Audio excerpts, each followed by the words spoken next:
Bonjour à tous, aujourd'hui on va parler de motivation et comment la maintenir sur ses projets, sur ses ambitions. Si vous n'êtes pas encore abonné, n'hésitez pas à le faire de suite et à activer la cloche. Et on attaque de suite avec la présentation. Donc aujourd'hui on parle de motivation pour en faire un levier et pas un piège. Et pourquoi on parle de ça? Parce que c'est un des remèdes contre la procrastination. Comme le dit Mel Robbins, l'auteur et coach célèbre, la motivation ne vient pas à toi, tu dois aller la chercher chaque jour. Donc pourquoi voudrait-on améliorer sa motivation? Le problème de la motivation, c'est qu'elle peut être très fluctuante. Un jour, on a des pics de motivation, un jour, on a des baisses, et les baisses vont entraîner des baisses, les hausses vont entraîner des hausses, etc. C'est très compliqué de gérer sa motivation au quotidien. Elle peut avoir un impact fort sur nos tâches, sur nos projets, sur nos objectifs, ou même sur notre énergie au quotidien. Une bonne motivation permet de réduire la procrastination, et surtout de construire des habitudes qui permettent de ne plus dépendre de la motivation. Il faut au départ de la motivation pour créer de la discipline et cette discipline permet de se passer de la motivation et d'agir automatiquement. Et tout ça, ça sert à quoi? Ça sert à accomplir de grandes choses dans votre quotidien, dans votre vie. Et aujourd'hui, je vais vous parler de 3 types de motivation par ordre d'importance. Chacune d'entre elles a son rôle et son importance.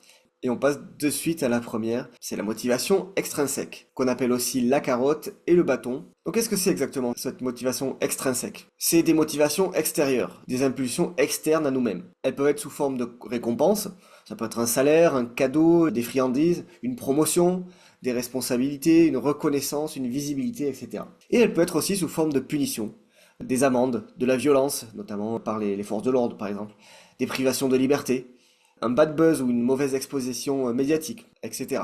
On peut en citer de nombreuses. C'est la motivation basique qui existe depuis très longtemps. Elle fonctionne, surtout quand on a un pouvoir coercitif ou un pouvoir financier. Et comment on peut s'en servir justement?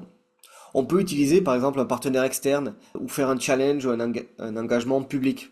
Par exemple, avec un ami, on peut se dire on arrête de fumer ensemble, c'est un soutien. On peut aussi y mettre une punition financière. Je te paye un resto si je ne vais pas 3 fois à la salle de sport par semaine. Je connais même certaines personnes qui utilisent une méthode encore plus radicale. Ils prêtent par exemple 1000 ou 10 000 euros à la personne en fonction de son budget évidemment. Et cette personne est la garante que telle chose doit être faite. Si elle n'est pas faite, elle va donner de l'argent à une association que la personne déteste. Par exemple, si vous détestez un parti politique, vous pouvez vous dire, si je ne fais pas cette tâche, mon ami donnera automatiquement mes 1000 euros à ce parti politique. Donc ça peut être un moteur assez fort qui fonctionne voilà, depuis des années. Le problème, c'est que c'est vite limité. D'après les études, la motivation extrinsèque dégrade les activités qui ont attrait à la réflexion et à la créativité. Ça entraîne des difficultés pour apprendre et pour évoluer notamment. Ensuite, lorsqu'une carotte attendue est absente, cela peut agir comme un vrai coup de bâton, une punition, un dégoût même de l'activité. Quand on donne un bonus chaque année à des employés et qui sont habitués à ce bonus, ils l'intègrent dans leur rémunération. Si une année il n'y a plus ce bonus, ils vont être dégoûtés de toutes les actions qu'ils ont faites. Donc c'est manié avec parcimonie. Être dépendant de la motivation extrinsèque diminue la capacité de soi-même à faire les choses pour nous-mêmes. On est alors incapable de s'auto-motiver sans bâton, sans punition. Et il a été prouvé aussi que ce genre de motivation libère peu de dopamine. Cela crée donc peu de satisfaction. La dopamine étant la substance qui gère le bonheur, la satisfaction, etc. Donc il ne faut surtout pas compter uniquement sur la motivation extrinsèque. Elle peut être utilisée, elle a montré son efficacité depuis des années, mais elle n'est peut-être pas suffisante si vous avez de grandes ambitions. Donc ensuite, on peut passer à la deuxième motivation, la motivation intrinsèque, qui est par les objectifs. Donc, grosso modo, il s'agit de définir ses propres objectifs et de se motiver à atteindre ces objectifs. Pour mieux comprendre cette motivation, on va parler du cortex préfrontal. C'est une partie du cerveau qui nous permet de rêver la nuit, de créer dans notre tête des choses qui n'existent pas encore et de réfléchir à notre avenir, contrairement aux animaux par exemple. Ça permet de créer une représentation de la satisfaction future sur nos objectifs. En se remémorant un but qu'on a prédéfini, c'est un motivateur très fort. On réalise les choses que l'on veut vraiment, contrairement à la motivation extrinsèque, qui vient d'éléments extérieurs, de personnes extérieures à nous-mêmes. Mais cette motivation a ses propres limitations. On peut créer une insatisfaction lorsque notre état présent est différent de l'objectif voulu, de l'objectif à atteindre. Il manquera toujours quelque chose tant que l'objectif n'est pas atteint. Une fois qu'on atteint notre objectif, il y a une libération forte de dopamine, une satisfaction. C'est ce qu'on appelle le pic de dopamine. Et malheureusement, lorsque l'objectif est atteint, notre corps s'adapte très vite à ce nouvel objectif et à ce pic de dopamine, et il le rend moins intéressant, moins satisfaisant. L'émotion positive disparaît progressivement, et en quelques jours, on ne ressent plus vraiment d'émotion pour l'objectif qu'on a atteint. C'est encore une fois la faute du cortex préfrontal qui permet de se réjouir d'avance sur son objectif, mais qui ne permet pas de prévoir que ce bonheur sera instantané et éphémère. Alors qu'est-ce qu'on fait en général? On se fixe de nouveaux objectifs, des objectifs plus gros, plus impactants, plus importants. On recommence la recherche de pics de dopamine, la recherche d'émotions positives. C'est un cycle sans fin, puisqu'ensuite on va atteindre notre objectif. Au bout de quelques jours ou quelques semaines, on va être à nouveau déçu et donc on va chercher de nouveaux objectifs à atteindre. Dans notre cerveau, il se passe des choses assez étonnantes lorsqu'on atteint notre objectif et qu'on reçoit ce pic de dopamine. Les mêmes zones du cerveau sont activées que lorsqu'on prend une dose de cocaïne. C'est notamment le même type d'addiction que le porno, les jeux d'argent ou l'adrénaline. Il en faut toujours plus, il faut toujours des buts plus élevés et des moments de bonheur rapides. Cela peut mener à la dépression sans une satisfaction durable. Donc on peut utiliser cette motivation, elle marche bien mieux que la motivation extrinsèque, mais il y a encore mieux la motivation intrinsèque par le chemin. Qu'est-ce que c'est exactement?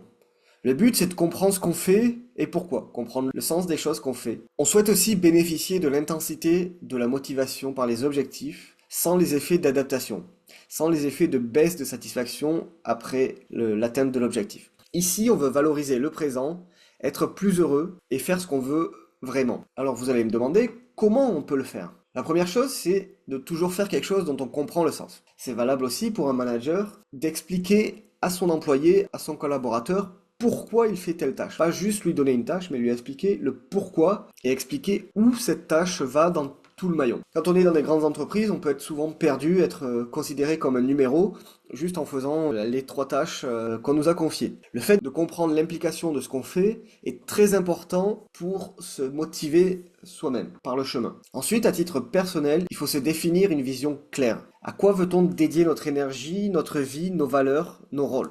Pour avancer efficacement sur le chemin, on fixera des jalons intermédiaires qui nous permettront de suivre l'évolution, notre évolution. L'idée de cette motivation est de se comparer au soi d'avant, plutôt qu'à l'objectif non atteint. Si vous voulez perdre du poids, comparez-vous au vous d'il y a 2 semaines, plutôt qu'au vous dans 3 mois. Il y a 2 semaines, vous pesiez peut-être 100 kilos, aujourd'hui vous en pesez peut-être 99, votre objectif est à 70, même une évolution minime reste toujours mieux que rien. Et il est important de la valoriser comme telle, plutôt que de se dévaloriser en se disant « il me reste tant de chemin à faire ». Non, tu as déjà fait une partie du chemin. Prends ça en compte et garde-le comme élément de motivation fort. Et en se fixant des jalons intermédiaires et en se comparant au soi d'avant, ça nous permet de nous améliorer et d'avancer sur notre vision. Et donc d'être plus créatif, plus motivé encore une fois, plus intéressé, plus propice à s'améliorer encore et encore. C'est une boucle de rétroaction positive. Pour cela, on peut utiliser quelques outils, comme notamment l'état de flow. Le flow, c'est l'association de notre challenge actuel, notre défi à relever, avec nos points forts, nos connaissances, nos expériences, et surtout notre focus sur cette tâche-là. Ça nous permet d'accomplir ce qui a un sens profond pour nous. Et quand on est en état de flow, on ne perçoit plus vraiment le temps, on est absorbé par son activité. La dopamine n'agit plus en pic, mais en courbe. Elle dure beaucoup plus longtemps, elle est beaucoup moins éphémère, et la satisfaction est beaucoup plus durable. Pour améliorer sa motivation, on peut utiliser des objectifs de moyens plutôt que des objectifs de résultats. Qu'est-ce que ça veut dire?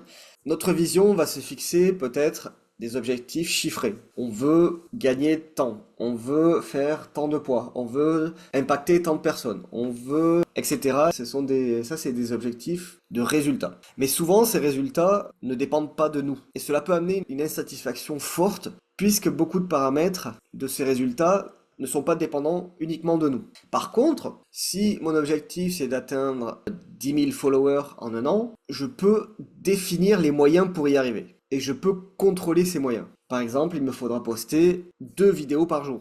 Il me faudra contacter 100 personnes par jour, etc. Ça, c'est des choses dont on a entièrement le contrôle. On n'a pas le contrôle sur l'output, sur la sortie, sur le résultat, on a le contrôle sur les moyens qu'on va mettre pour essayer d'atteindre ces résultats. Et ça, c'est très important parce que ça permet vraiment de garder la motivation et de se dire, ben voilà, on se fixe des objectifs de moyens plutôt que de résultats. Ici, par exemple, on avait, je veux 10 000 euros par mois. En fait, 10 000 euros par mois, ça correspond à 10 ventes, par exemple. Donc, il me faut une centaine d'appels, et donc il me faut peut-être 1000 contacts avant de faire des appels. Si cette vidéo t'a plu, n'hésite pas à t'abonner et à mettre la cloche, ça me sera très utile. Partage aussi la vidéo à tes amis, à ceux qui en ont besoin, ça me motivera pour en créer d'autres. Et à partir d'aujourd'hui, applique ces 3 types de motivation, et tu exploseras enfin tes résultats. Allez, ciao!